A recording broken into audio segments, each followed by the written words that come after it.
So there's been recent talks of the judging on Alexa Grasso and Valentina Shevchenko. More specifically on that 10-8 that judge gave during the fight. And it's like, here's my thing, people. This has been a problem with the UFC for a while now. And it's detrimental to the business in my mind. I think it's detrimental to anybody's mind. It should be, at least, because there are so many rounds, and not even just rounds. There have been a lot of fights that have been ruined because the judges just couldn't get it right. I don't know what they're watching. I don't know what their agenda is.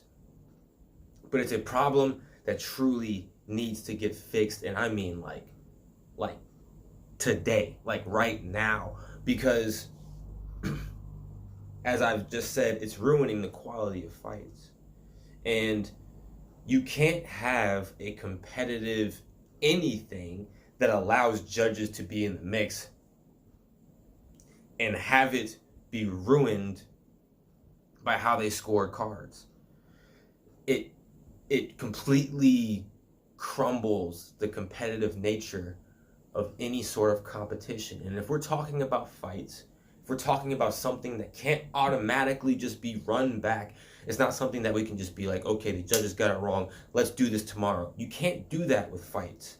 You can't do that with an organization like this, because for obvious reasons, there's injuries involved, there are rankings involved, and whether the judges get it correct or incorrect, whoever wins the fight moves up in ranking. And that is a serious problem, because at the end of the day, you're going to see the W next to that person's name and the L next to the other person's name, and the person who got the W shouldn't have won, but they still move up in ranking, and that's a serious problem. And I think that hurts the competitive nature of fighting. It hurts the viewerships, I think, overall.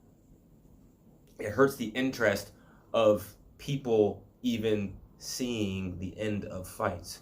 And so if I had to give the number one problem in the UFC, I would say it's judging.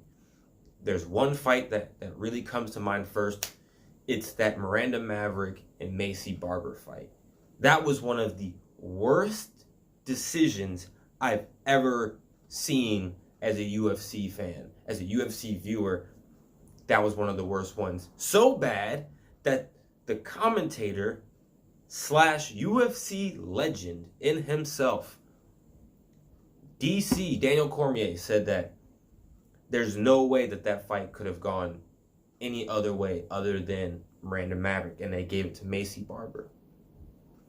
Where are these judges getting these scores from? What are you watching? Because here's the serious problem. You can score things correctly, maybe in the first round, second round, third round, whatever the case may be, you can score correctly.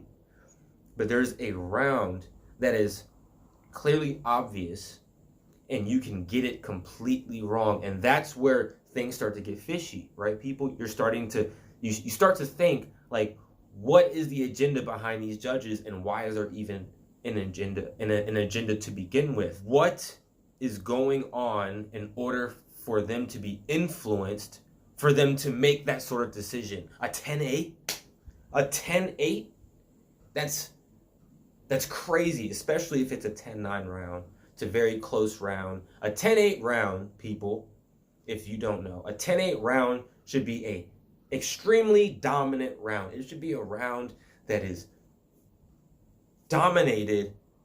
The person got wobbled, or they were controlled the entire round. That round was just a wash for the fighter who got the 8. But that wasn't the case. There was a competitiveness to some degree. And so for you to get other rounds fairly correct, and then for you to just go blatant 10-8 on a round that isn't 10-8, what were you watching? What is your viewpoint? What is your agenda? And I think that the UFC needs to shuffle out their their judges, or something that I've previously spoken of before, because this isn't the first video that I've shared my thoughts on the judges in the UFC. I really think that there needs to be judges who have fought before, judges who are known to be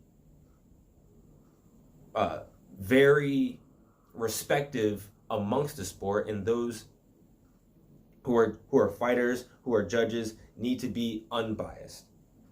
And you can have, I don't know, bring in Anderson Silva, bring in, I don't know, Randy Couture and Tito Ortiz, fighters within that realm who are known to the sport, who are respective to the sport, and know what they're watching. But you can't have this judging base that's, for one, still kind of in the archaic zone of having this boxing kind of judging style. This is a completely different sport.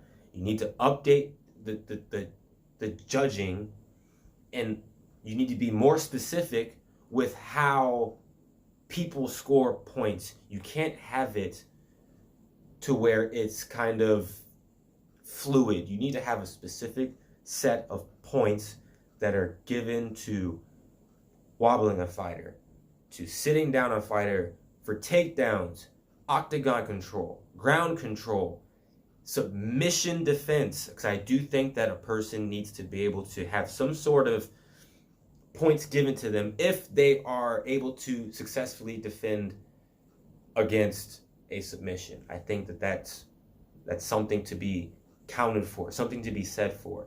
And so that's really all I have to say about this topic. I think that a lot of fighters are getting cheated out of wins because of judging.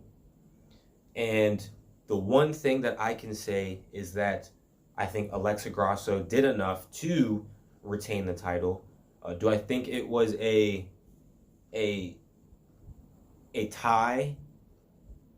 I don't know. I think I had Alexa Grasso winning by a slight margin, but I definitely don't think Valentina did enough to regain the title. You know, there's that saying where you need to be a clear-cut winner when it comes to beating a champion, and I think that this is a case where, yes, you need to beat the champion in order to be the champion, and this was not one of those cases. I think Alexa Grasso did enough to retain it. That's crazy, people. That's all I have to say about this.